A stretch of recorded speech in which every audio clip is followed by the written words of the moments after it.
नमस्कार दोस्तों, कैसे आप लोग। उम्मीद आप सब बढ़िया होंगे। तो आज शुरू करते हैं आज की करंट करंट अफेयर्स, मतलब कि जो भी कल घटनाक्रम घटा था राष्ट्रीय, अंतर्राष्ट्रीय, राज्य स्तर पर, उन सब का एनालिसिस लेकर आया हूं। तो देखते हैं पहला क्वेश्चन क्या बन रहा है कि उच्चतम न्यायालय की किस संवैधानिक पीठ ने पूर्ण न्याय करने के लिए अनुच्छेद 142 का उपयोग करने की व्यवस्था दी है। तो इसमें न्यायमूर्ति संजय किशन कौल की अध्यक्षता में एक संवैधानिक पीठ बनाई गई थी और उस संवैधानिक पीठ ने कुछ व्यवस्थाएं दी है। तो वो क्या क्या दी है, पहला इसका उत्तर तो क्या हो जाएगा, न्यायमूर्ति संजय किशन कौल। तो देखो इसका एनालिसिस, इसमें कहा गया है कि अनुच्छेद 142 के तहत सुप्रीम कोर्ट को कुछ विवेकाधिकार शक्तियां मिली हुई है, जिसके तहत यदि मामला कोई उलझा हुआ है और यदि किसी व्यक्ति को पूर्ण न्याय दिलाना है तो सुप्रीम कोर्ट अपनी विवेकाधिकार शक्तियों का यूज कर सकता है और उसके तहत अपने निर्णय ले सकता है। उसके लिए सुप्रीम कोर्ट स्वतंत्र है। तो हिंदू विवाह हुआ क्या था कि हिंदू विवाह अधिनियम की धारा 3B कहती थी कि यदि किसी व्यक्ति को या किसी दंपति को तलाक लेना है तो वो उसे पारिवारिक न्यायालय में जाना पड़ेगा। कौन से न्यायालय में जाना पड़ता था? पारिवारिक न्यायालय में। और यदि उसको तलाक लेना है तो कम से कम 6 माह तक वो मामला कोर्ट में चलता था और कोर्ट में चलने के बाद में जज डिसाइड करते थे कि उसको तलाक देना है या नहीं देना है। कि इसकी एक संवैधानिक पीठ बनी संजय किशन कौल की अध्यक्षता में, है ना, कौल की अध्यक्षता में, और उन्होंने व्यवस्था दी है कि यदि कोई सारी संभावनाएं खत्म हो रही है, किसी दंपति के साथ रहने की सारी संभावनाएं खत्म हो रही है, तो सुप्रीम कोर्ट या कोर्ट उनको तलाक दे सकता है और उन्हें पारिवारिक न्यायालय में भी जाने की जरूरत नहीं है। वैसे ये मामला 2016 से चल रहा है, उससे पहले भी चल रहा था। तो 29 जून 2016 से पहले ये दो जज थे, न्यायमूर्ति शिव कीर्ति सिंह और न्यायमूर्ति आर भानुमति। इनकी कोर्ट में ये मामला चल रहा था। अंततः इन्होंने ये मामला जून 2016 को संवैधानिक पीठ को सौंप दिया और संवैधानिक पीठ ने 29 सितंबर 2022 को फैसला सुरक्षित रख लिया और कल सुप्रीम कोर्ट ने यह व्यवस्था दी है। इसके तहत अपन एक चीज और देख सकते हैं कि अपने डीपीएसपी, है ना, राज्य के नीति निर्देशक तत्वों के अनुच्छेद 44 में समान नागरिक संहिता की बात कही गई है। समान नागरिक संहिता क्या होती है कि अपने अभी क्या हो रहा है कि जितने भी धर्म है ना, तो उनके जो भी सिविल मामले होते हैं तो अलग अलग धर्मों के हिसाब से अलग अलग केस चलते हैं, अलग अलग विधान चलता है। कॉमन सिविल कोड आने के बाद में सभी लोगों के लिए एक समान नागरिक संहिता हो जाएगी। तो आपको ये चीजें ध्यान रखनी है। अगला क्वेश्चन देखते हैं। अगला क्वेश्चन है कि केंद्रीय गृह मंत्री श्री राजनाथ सिंह मई 2016 में किस देश की राजनयिक यात्रा पर रहेंगे? तो ये राजनीतिक मालदीव की यात्रा पर रहेंगे। कल ये मालदीव गए हैं तो और 3 दिन तक वहां पर राजनयिक यात्रा पर है। किस किस मुद्दे पे बात होगी? 3 दिन की यात्रा है, 3 दिन की यात्रा पर ये मालदीव गए हैं और किस किस द्विपक्षीय वार्ता होगी, किस किस मुद्दे पे होगी? सुरक्षा के ऊपर हो गई, तस्करी के ऊपर हो गई, और भारत मालदीव को एक गश्ती पोत भी देगा और इस मामले पर भी बातचीत होगी। आपको पता है कि भारत और मालदीव को 8 डिग्री चैनल अलग करता है। आप ज्योग्राफी में पढ़ते होंगे, कौन सा चैनल अलग करता है? 8 डिग्री चैनल अलग करता है। राजधानी क्या है? तो मालदीव की राजधानी है माले और राष्ट्रपति है इब्राहिम मोहम्मद सोहेल। इब्राहिम मोहम्मद सोहेल वहां के राष्ट्रपति हैं। आपको ये चीजें भी ध्यान रखनी है। अगला क्वेश्चन बनता है अपना, भारत के किस अनुभवी निशानेबाज ने मिस्र के काहिरा में स्वर्ण पदक जीता है? तो इन्होंने मेराज अहमद खान ने और वह गनीमत सेको ने ये स्वर्ण पदक जीता है। किन्होंने जीता है? मेराज अहमद खान और गनीमत सेको ने ये स्वर्ण पदक जीता है। ये अंतरराष्ट्रीय शूटिंग स्पोर्ट फेडरेशन के द्वारा वर्ल्ड कप आयोजित किया गया था और इसकी शुरुआत 1986 में हुई थी। ये जो टीम बनी है वो स्किट मिक्स्ड टीम के आधार पर ये जीता गया है। इस टीम ने 150 में से 143 का बेहतरीन, बहुत ही शानदार स्कोर किया है। तो इन्होंने ये किया है। आगे चलते हैं। आगे है कि नीति आयोग ने किसके साथ मिलकर सामाजिक सेक्टर में बेहतरीन पद्धतियां सारांश 2023 को जारी किया है? देखो अभी अपना जो नीति आयोग है, इन्होंने एक अंतरराष्ट्रीय संगठन के साथ में मिलकर सामाजिक क्षेत्र में बेहतरीन पद्धतियां सारांश 2023 जारी किया है। ठीक है, तो वो संगठन है अंतरराष्ट्रीय संयुक्त राष्ट्र विकास कार्यक्रम के साथ मिलकर ये सारांश जारी किया है।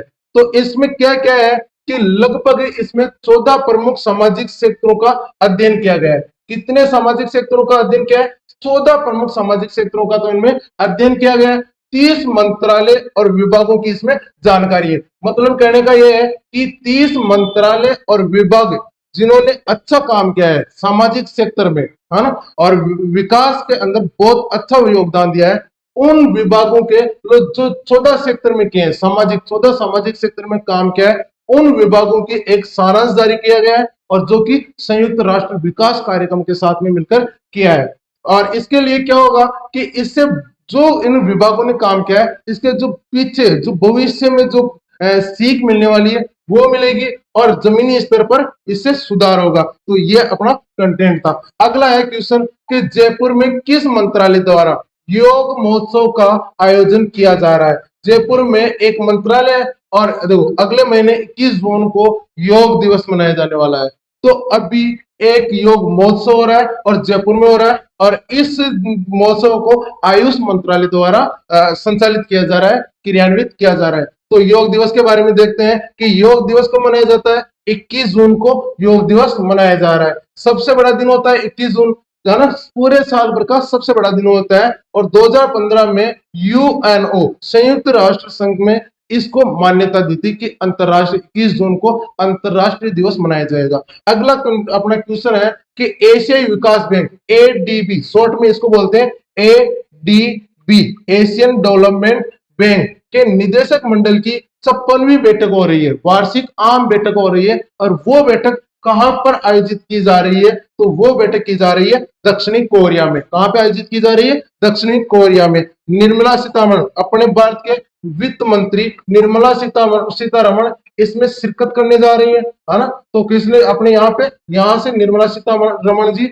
यहाँ से शिरकत करने जा रही है। एडीबी एशियन डेवलपमेंट इसकी फुल फॉर्म है। 1966 में इसकी स्थापना हुई थी। स्थापना का उद्देश्य था कि प्रशांत क्षेत्र में जो प्रशांत महासागरीय देश हैं, उन क्षेत्र में जो आर्थिक रूप से कमजोर देश है, उनमें सामाजिक और आर्थिक विकास के लिए उन देशों को, गरीब देशों को ऋण प्रदान करना और वहां पर विकास कार्यक्रम चालू करने के लिए इस बैंक की स्थापना की गई थी 1966 में। इसका जो हेड ऑफिस है फिलीपींस की राजधानी मनीला में है और इसके 68 सदस्य देश है, 68 सदस्य देश है। आगे देखते हैं, अगला क्वेश्चन है बाल पुस्तक प्रदर्शनी व बिक्री का आयोजन कहाँ किया गया है?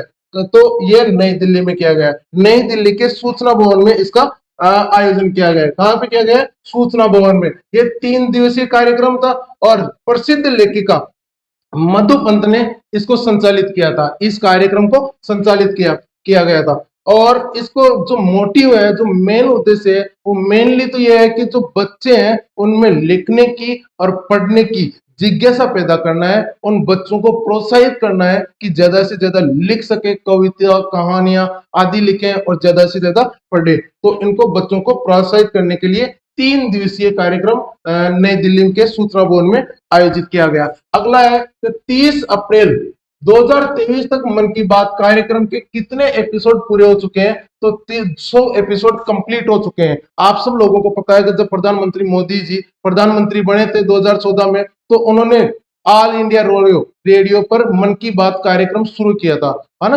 और जो हर मंथ की लास्ट रविवार को ये कार्यक्रम आता था, लगभग 11 बजे आता था। तो उस कार्यक्रम की आज मतलब कि 30 अप्रैल को पूरे 100 एपिसोड कंप्लीट हो चुके हैं। इस पर बहुत बड़े कार्यक्रम किए जा रहे हैं। 2014 में ये कार्यक्रम शुरू हुआ था। हर मंथ की लास्ट संडे को ये कार्यक्रम ऑल इंडिया रेडियो, प्रसार भारत के ऑल इंडिया रेडियो पर आयोजित किया जाता है या प्रसारित होता है। अगला क्वेश्चन है, किस मंत्रालय द्वारा रेडियो कार्यक्रम मन की बात पर 12 भागों में कॉमिक बुक लॉन्च कर रहा है? तो ये संस्कृति मंत्रालय कर रहा है।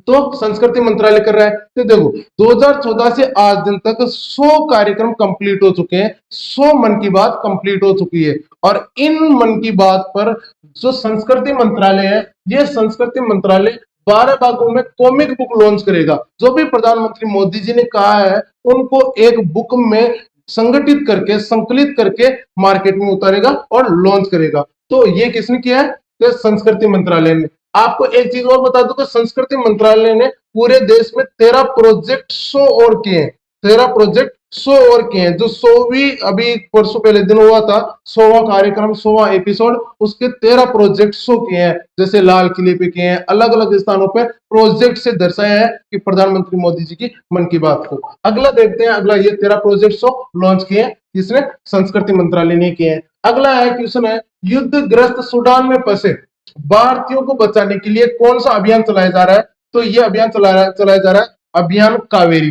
देखो, अभी सूडान में दो सेनाएं, खुद की देश की, एक तो सूडानी सेना और एक वहां पे सेना है रैपिड फोर्स नाम करके। दोनों के बीच में सत्ता को लेकर संघर्ष चल रहा है, और इसमें भारतीय जो यहां से गए हुए हैं सूडान में, वो फंसे हुए हैं, वो पिस रहे हैं। तो भारतीय सरकार ने एक अभियान चलाया, अभियान कावेरी नाम करके, जो भारतीयों को बचाने, वहां से निकाल कर भारत लाने का प्रयास किया जा रहा है, और लगभग लगभग 500 लोगों को लेकर भी आ गए। तो आज का ये था करंट अफेयर्स, और आप, उम्मीद है आप सब लोगों को बहुत बहुत पसंद आया होगा। तो देखते रहिए, और इसी को रेगुलर जुड़ने के लिए हमारे चैनल को सब्सक्राइब कर लीजिए, और अच्छा लगे तो लाइक कर लीजिए। Thank you so much, bye.